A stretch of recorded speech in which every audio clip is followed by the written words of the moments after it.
Assalamualaikum warahmatullahi wabarakatuh. Perkenalkan, saya Afrila Nada Amara Putri dengan NIM 1030223000066.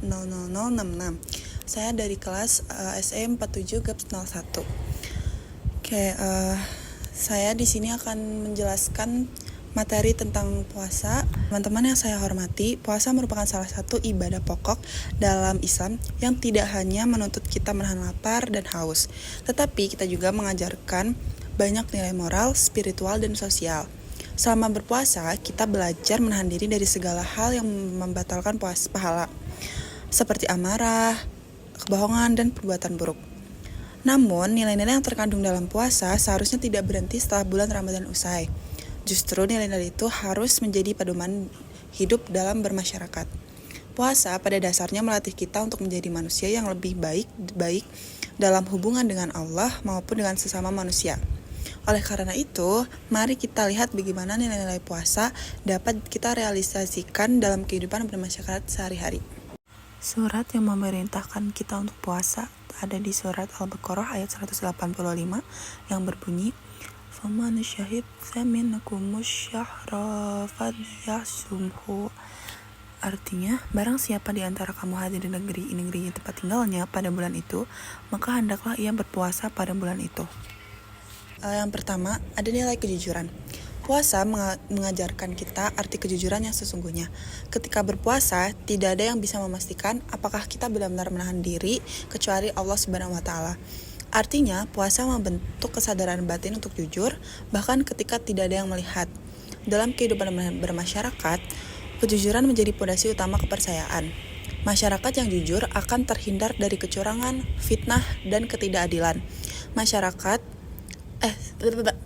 Sebagai contoh, pedagang yang jujur tidak akan menipu pembeli, pejabat yang jujur tidak akan menyalahgunakan pejabat, dan pelajar yang jujur tidak akan mencontek. Semua itu merupakan cerminan dari nilai kejujuran yang kita pelajari melalui puasa. Nilai yang kedua, ada nilai kesabaran. Puasa juga melatih kita untuk sabar menahan lapar, haus, dan emosi. Kesabaran ini sangat penting dalam kehidupan sosial. Dalam masyarakat yang beragam seperti Indonesia ini, kita akan selalu berhadapan dengan perbedaan pendapat, perbedaan kebiasaan, bahkan perbedaan kepentingan. Tanpa kesabaran, kita mudah tersulut emosi yang bisa berujung dengan konflik. Dengan meneladani kesabaran dari puasa, kita belajar untuk berpikir sebelum bertindak, menahan diri dari ucapan yang menyakiti, dan menyelesaikan masalah dengan kepala dingin. Sabar bukan berarti diam, tetapi memilih cara terbaik untuk menjaga keharmonisan bersama. Yang ketiga, ada nilai kepedulian sosial. Puasa menumbuhkan rasa empati terhadap sesama. Ketika kita menahan lapar haus, kita diingatkan bahwa masih banyak orang di luar sana yang tidak seberuntung kita.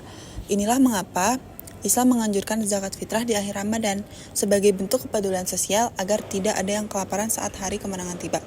Dalam konteks bermasyarakat, kepedulian sosial dapat diwujudkan melalui berbagai cara. Yang pertama, ada membantu tenaga yang kesulitan, ikut kegiatan sosial, bergotong royong, dan tidak bersikap acuh terhadap lingkungan sekitar. Dengan peduli, kita memperkuat rasa persaudaraan dan solidaritas antar anggota masyarakat. Yang keempat, ada nilai disiplin dan tanggung jawab. Puasa mengajarkan kita untuk disiplin terhadap waktu. Kita sahur di waktu tertentu, menahan diri sepanjang hari, dan berbuka tepat saat azan maghrib berkumandang. Kedisiplinan ini menumbuhkan rasa tanggung jawab dan keteraturan dalam hidup. Dalam kehidupan bermasyarakat, disiplin sangat penting agar sistem sosial berjalan dengan baik, seperti datang tepat waktu dalam kegiatan, menaati peraturan, dan bertanggung jawab atas peran masing-masing. Bayangkan jika setiap orang mampu menerapkan disiplin, sebagaimana dalam berpuasa, tentu kehidupan sosial akan lebih tertib dan produktif. Ada yang nilai kelima, yaitu nilai pengendalian diri. Puasa juga melatih kita untuk mengendalikan hawa nafsu, baik nafsu amarah, makan, maupun keinginan duniawi lainnya. Orang yang mampu mengendalikan diri akan lebih mudah menjaga hubungan baik dengan orang lain. Ia tidak mudah marah, tidak mudah iri, dan tidak mudah tergoda melakukan hal-hal yang merugikan. Dalam masyarakat, pengendalian diri ini membuat kita lebih bijak dalam bersikap, terutama di era media sosial yang penuh provokasi. Sekian presentasi dari saya. Wassalamualaikum warahmatullahi wabarakatuh.